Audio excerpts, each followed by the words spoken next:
आलस्य एक भाव है, एक विचार है जिसे जाने अनजाने में हम खुद ही पैदा करते हैं। वह व्यक्ति पूछता है, परंतु वे कैसे मुनिवर? वे बौद्ध भिक्षु कहते हैं, आलस्य पैदा होने के दो कारण हैं, पहला शारीरिक और दूसरा मानसिक। जब हम शरीर को कोई ऐसे भोजन देते हैं जिसमें खुद के भीतर कोई जीवंतता नहीं है, तब हमारे शरीर के भीतर आलस्य पैदा होता है, क्योंकि यह शरीर ऊर्जा से चलता है और जिस तरह का ऊर्जा हम उसे देते हैं यह उसी तरह का बर्ताव करता है। शरीर के भीतर हमारे अंदर आलस्य का दूसरा कारण है गलत तरह से बैठना, गलत तरह से सोना और गलत तरह से चलना।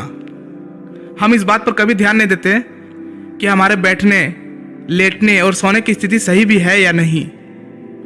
अगर तुम तथागत बुद्ध को देखोगे तब तुम पाओगे कि जब वो बैठते हैं तो उनके रीढ़ की हड्डी बिल्कुल सीधी होती है। जब वे सोते हैं तो उनके शरीर के भीतर किसी भी अंग में कोई दबाव नहीं होता, और जब वे चलते हैं तो उनके दोनों कदमों के बीच एक तालमेल नजर आता है। यह जरूरी नहीं है कि कोई बुद्ध को सुनकर ही समझे। अगर कोई समझना चाहता है तो सिर्फ उन्हें ध्यान से देखकर भी बहुत कुछ समझा जा सकता है। शारीरिक स्तर पर आलस्य का तीसरा कारण है सुबह जल्दी ना उठना। यह सुनकर वह व्यक्ति कहता है, हाँ मुनिवर, मैं सुबह जल्दी उठ ही नहीं पाता।